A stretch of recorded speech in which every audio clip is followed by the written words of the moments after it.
Hello મિત્રો, share બજારની વાતોમાં મિત્રો બજાર ડેલી નવા હાઈ બનાવે છે અને મિડ કેપ સ્મોલ કેપ ઘટાડા સાથે સારા શેરો વધવાની શરૂઆત થઈ ગયેલી છે. સતત 3 દિવસ રજા છે. થોડીક ચર્ચા કરવી છે શેર બજાર વિશે અને પછી બે સારા શેરો બેસ્ટ વિશે એના ફંડામેન્ટને આધારે એને ચેક કરવા છે અને બે શેરો વિશે સરસ માહિતી તમારી સામે રજૂ કરવી છે.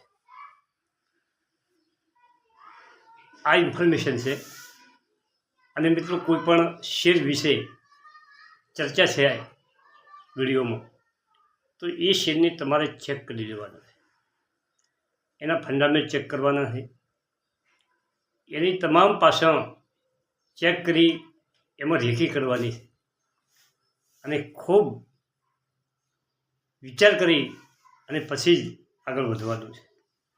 ચલો વિડીયોની વાત કરીએ. રોકાણનો સમયગાળો. જો તમે શેર બજારમાં રોકાણ કરો છો તો સૌથી પહેલાં તમારે રોકાણની અવધિ નક્કી કરવાની રહેશે. તમે જેટલા લાંબા સમય માટે રોકાણ કરશો તેટલો નફો તમારો વધારે થવાનો ચાન્સ રહેલો છે. તમારે ઓછામાં ઓછા 3 વર્ષ માટે રોકાણ કરવું જોઈએ, તો જ તમને શેર બજારમાં સારું બેનિફિટ મળે. 3 વર્ષ 5 વર્ષ તમે કોઈ કંપની તમારા પોર્ટફોલિયોમાં રાખો તો જ એ કંપની સાચામાં સાચું પ્રોફિટ તમને આપી શકે. તમે 6 મહિનામાં કે 12 મહિનામાં સતત ચેન્જ કરશો તો તમે સારા પૈસા નહીં બનાવી શકો. બીજી વાત છે રોકાણની રકમ. જો તમારે કરોડપતિ બનવું હોય તો તમારે તમારી રોકાણની રકમ ઉપર ખાસ ધ્યાન આપવું જોઈએ અને તે હજારોમાં નહીં લાખોમાં રોકાણ કરો તો જ કરોડપતિ બની શકાય. અને કઈ રીતે રોકાણ કરવું છે એ આપણે આપણા દરેક વિડીયોમાં એની સાથે ચર્ચા કરીએ કે ભાઈ અલગ અલગ કંપનીઓની અલગ અલગ સેક્ટરોમાં અને મસ્ત પોર્ટફોલિયો બનાવો અને એમાં તમે થોડીક વધારે મૂડી રોકો તો લાંબા ગાળે તમને વધારે બેનિફિટ મળે. રોકાણ કરવા માટે સારી કંપની પસંદ કરો. તમારે લાંબા ગાળાનું રોકાણ કરવું હોય તો તમારે એવી કંપની પસંદ કરો કે આવનારા સમયમાં સારું પ્રદર્શન કરી શકે. આ માટે તમારે માર્કેટમાં પહેલેથી જ એસ્ટાબ્લિશ હોય તેવી કંપનીઓ પસંદ કરવી. માર્કેટમાં પહેલેથી જ સ્થાપિત થયેલી હોય, એના ડેટા 8-10 વર્ષના તમે ચેક કરી શકો એમ હોય, બજારમાં એની પ્રોડક્ટની નામના હોય, આવી બધી કંપનીઓ તમારા પોર્ટફોલિયોમાં હોવી જોઈએ.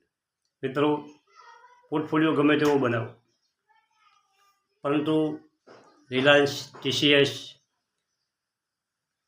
ડીમાર્ટ આવા મજબૂત જે શેરો છે એવા 500 શેર તમારા 25 શેરનો પોર્ટફોલિયો હોય તો એમાં 500 શેર સારા મજબૂત પણ તમારે રાખવા જોઈએ. એસ્ટાબ્લિશ હોય તેવી કંપનીઓ પસંદ કરો અને આ દરમિયાન માર્કેટમાં નવી કંપની ગ્રોથ પેટર્ન જાણ્યા વિના તેમાં રોકાણથી દૂર રહેવું જોઈએ. કોઈ નવી કંપની માર્કેટમાં આવે તો એનો કેવો ગ્રોથ છે અને એનું કેવું વેચાણ છે એ જાણ્યા વગર તમે કૂદકો નથી મારવાનો. વિડીયો તમે ધ્યાનથી જોજો, તમને બહુ મહત્ત્વની ચર્ચા થાય છે. કંપની સતત લોસ કરતી હોય આવી કંપનીમાં રોકાણથી દૂર રહેવું જોઈએ, નહીંતર પૈસા ડૂબાડી શકે છે. કંપનીનો મેઇન આધાર શું છે? એનું વેચાણ, એનું શેર અને એનો નફો. આ બે એમાં જો ગિરાવટ આવતી હોય, નફો સતત ઓછો થતો હોય, વેચાણ સતત ઓછું થતું હોય, દેવું સતત વધતું હોય તો આવી કંપનીથી દૂર રહેવું જોઈએ. મિત્રો, જે કંપનીનું ઉત્પાદન તમે જાણતા હો, જે કંપનીનું ઉત્પાદન તમે વાપરતા હો, જે કંપની બજારમાં જો તો એનું ઉત્પાદન તમને દેખાતું હોય આવી કંપની પસંદ કરો. ગ્રોથ પેટર્ન જાણ્યા વિના તેમાં રોકાણથી દૂર રહેવું જોઈએ અને જે કંપની સતત લોસ કરતી હોય આવી કંપનીમાં રોકાણ કરવું ના જોઈએ, નહીંતર પૈસા ડૂબી શકે છે. Risky trading. હવે આ ખાસ વાત છે રિસ્કી ટ્રેડિંગની.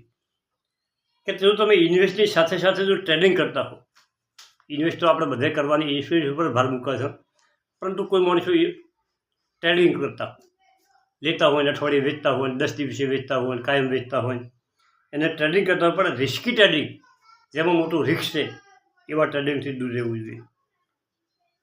વધારે જોખમી ટ્રેડિંગ ના કરવું જોઈએ. અને જો તમે કરશો તો તમારે નુકસાન વેઠવાનો વારો આવે છે.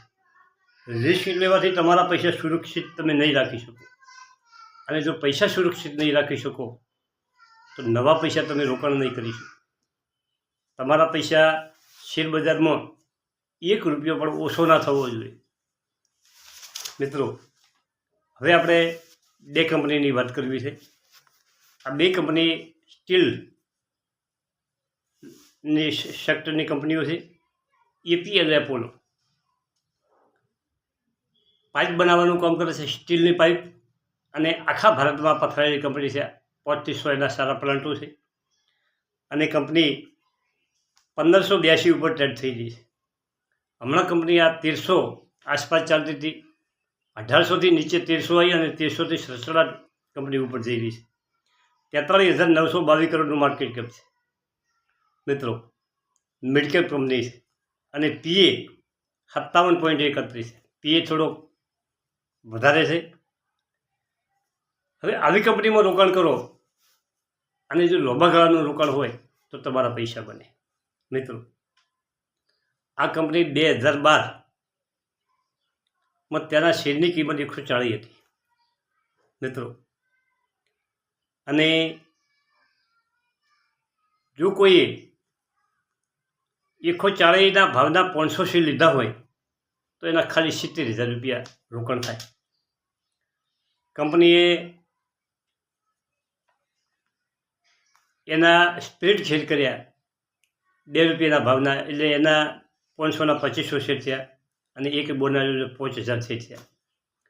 એટલે જેણે 500 શેર લીધા એના 5,000 શેર થાય, અને આજે કંપની 1582 ઉપર ચાલી રહી છે. એ વેલ્યુ 80 લાખ રૂપિયા થાય. શેર બજારમાં આ રીતે એક સંપલ છે, પૈસા બને.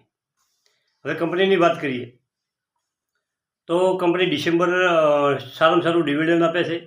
2016માં 10 રૂપિયા આપ્યું હતું, 17માં 12 રૂપિયા આપ્યું હતું, 18માં 14 રૂપિયા આપ્યું હતું, અને કરંટમાં 3.5 રૂપિયા ડિવિડન્ડ આપી રહી. સ્પ્લિટ પહેલાં એનો શેર સ્પ્લિટ કર્યા પહેલાંનો શેર હતો ત્યારે 10 રૂપિયા આપતી હતી. હવે એક શેરના એણે બોનસ સાથે 10 શેર કરી આપ્યા છે, એટલે ડિવિડન્ડ થોડુંક શેર પ્રમાણે ગણો તો થોડુંક ઓછું થયું છે. હવે પ્રમોટરનું હોલ્ડિંગ થોડુંક ઘટ્યું છે. 31% પ્રમોટરનું હોલ્ડિંગ હતું તે 29.57 થયું છે, અને એફઆઈસીએ જે 24% હોલ્ડિંગ હતું તે વધારીને 29.25% કર્યું છે. એફઆઈસીની જોરદાર હોલ્ડિંગ છે. પ્રમોટરના હોલ્ડિંગની સમકક્ષ એફઆઈસીનું હોલ્ડિંગ છે. ડીઆઈનું 14% છે, અને પબ્લિકનું હોલ્ડિંગ 31% હતું તે ઘટીને 27.41% રહ્યું છે. વીર ગુપ્તા, સંજય ગુપ્તા અને રાહુલ ગુપ્તા આ કંપનીના પ્રમોટરો છે. મિત્રો, 14 ઓગસ્ટ 2020થી પ્રભુદર લીલાધર આ કંપની ઉપર બુલિશ છે, અને એમણે કંપનીનો 20માં કંપનીનો સ્પ્લિટ નહોતા કર્યા એ વખતે એમણે 2603નું ટાર્ગેટ આપ્યું હતું. મિત્રો, અને 2022માં મોતીલાલ ઓસવાલે 1270નો ટાર્ગેટ આપ્યો હતો 2022માં, અને 10 ઓગસ્ટ 2023માં 1400 રૂપિયાનો ટાર્ગેટ મોતીલાલ ઓસવાલે આપ્યો છે, અને 14 જુલાઈ 2023માં શેરખાને 1560નો ટાર્ગેટ આપ્યો છે, અને એ ટાર્ગેટ અચીવ થઈ ગયો છે. એના પછીનો નવો ટાર્ગેટ શેરખાનનો મિત્રો 2200 રૂપિયાનો ટાર્ગેટ આપેલો છે. મિત્રો, જે વિદેશી રોકાણકારો છે અને જે સંશોધનકારો છે એ આ કંપનીમાં બુલિશ છે.